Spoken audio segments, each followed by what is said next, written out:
Okay, so my name's Hoggy and I'm one of the original founders of the Cube Cinema, which started in 1998, but the building itself has been here since the 60s at least, and it was converted into a theatre, cinema, art centre kind of thing in 1964. And it had various different kind of occupations by different groups, theatre, amateur theatre groups, kind of arts groups.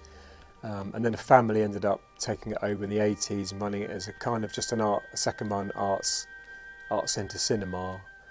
And they closed down in '97, and me and some friends inquired about taking it over, and that's when the Cube Cinema was born, 1998. 98, out of Club Rhombus, out of Bristol Filmmakers Festival, and some other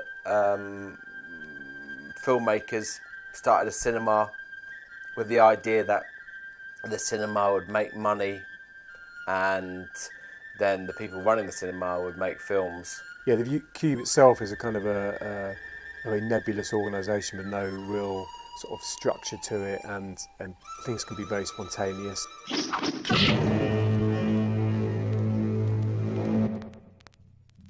It turned out to be that running a cinema was a lot more effort than they thought, and with zero profits, it quickly turned into a volunteer-run, enthusiasm-driven, artist-centred cinema, which has occasionally made films. Now the Cube, for people who don't know the space, it's quite hard to space to describe, but the Cube Cinema part used to be at the end of a long corridor back then. And the front part of the building was owned and run by a Chinese overseas association. They had a tenant who was the restaurant as well, the new Mayflower restaurant out the front, and we were the tenant at the back, if you like. They stood back, they didn't get too involved. I mean, they didn't also repair much, but they kind of were gatekeepers to the Cube, because you had to walk past, first of all, the restaurant, and then you had to walk past the kitchen to get through to the Cube, so you would infuse the kind of smell of Chinese food and the cooking and a really greasy corridor and toilets as you came up to the Cube. You know, we obviously worked out that they must have belonged to them, the traders must have belonged to the Chinese group. The hand logo which the Cube uses, still now, we got off a box of rice or something that was in that corridor that was waiting for the restaurant. We found out what the Chinese was for cinema, and we added that in the bottom, the graphic for that. So we've still got that, and we use that quite a lot. My recollection of finding the Kung Fu trailers specific themselves was in this kind of box, and found all these small tins, and 35mm tins, or about that big, I suppose. Sort of 400 feet tins, which is like 3 minute, each one individually titled, and they had the English on them as well, so they were in Chinese, all kinds of different labels, you know, Golden Harvest and Golden Tripod.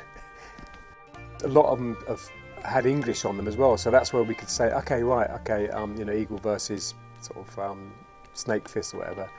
And amongst them, there's a few things which aren't Kung Fu. There's a few kind of 80s comedies and some sort of propaganda films and stuff, but pretty much most of them are Kung Fu.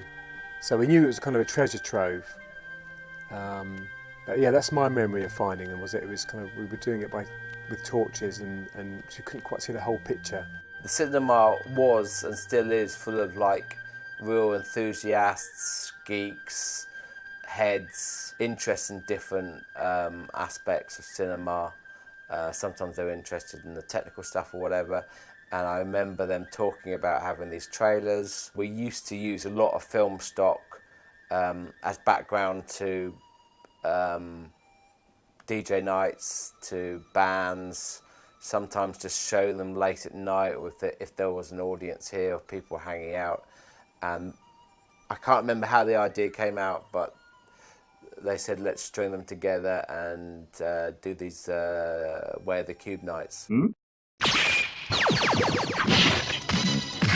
We did a couple of nights called the Way of the Cube, where we showed all the trailers of different people DJing. And then we did another night, hip hop versus kung fu, where we had lots of different sort of live hip hop acts. There was at least 3 nights where we kind of used them in a very staged way. We kind of really, we made them up into compilation reels, and we planned events around the use of them. One happened in September, and we were always trying to get madly different audiences into the Cube, because it was quiet. I mean, literally some nights no one would turn up, and we were broke and scrabbling around. It was sometimes desperate and sometimes exhilarating, and we thought, okay, maybe students would like it, and we went out and flyed all these to these kind of freshers. Lo and behold, just like they must have talked amongst themselves, and just a ton of them turned up, and so it was packed out, and we had these great films that we've shown, trailers which just seemed to be the best of every part of the film. We didn't have to, they were, I mean, just like any good trailer, they told you the story of the film and they showed you all the good bits. They were really watchable. And we used to have this phrase we used to, the way of the Cube, which we used to use quite a lot, and that was the title of 2 of those nights, Way of the Cube and 1 and 2. And the way of the Cube became a kind of a phrase. It also became a kind of a way of dealing with the Cube, because the Cube is kind of a strange, on a separate issue. The Cube is a kind of weird organisation with no sort of hierarchy, or you could just come and sort of get involved and do things.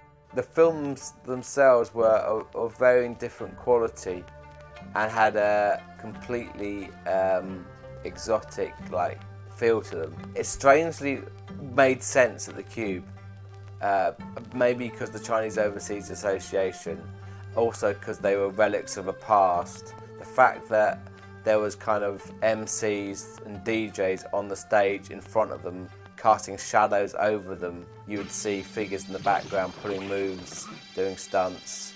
Yeah, it made a massive kind of impression on me. The kind of liquidness of it was quite psychedelic in a way, because there were just one trailer after another, and so it broke how you would normally watch films or short films, and people would move in and out of the auditorium. It was this kind of cinema that, the social cinema that the Cube does pretty well. People really clung to these nights because they were small interest but highly enthusiastic kind of film heads that come down to do it. One guy was James Marshall, who did the Oriental Film Review, and he would be taking notes in the back row on a flip notebook about all the films, recognising a lot of them, and if not, it would just be badgering us to know what the film was. Sometimes we wouldn't know. Only just now, really, with this release by Severin, we're going to really see the full scope of it. It's the first time we've really put them all together. Severin approached us through Mark Berry, who's an old volunteer here, who's now living in LA, with an interest in doing something with all these trailers.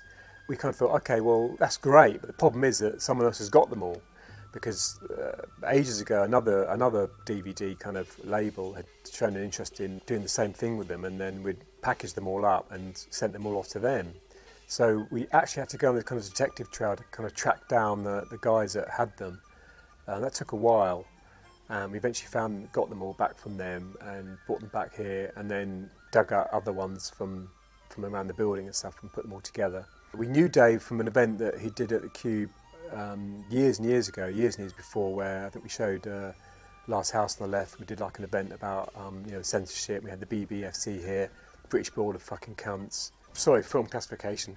Yeah, I mean, it took us almost a year actually to kind of get them all together and inspect them all and organise them into a form where they could be transferred.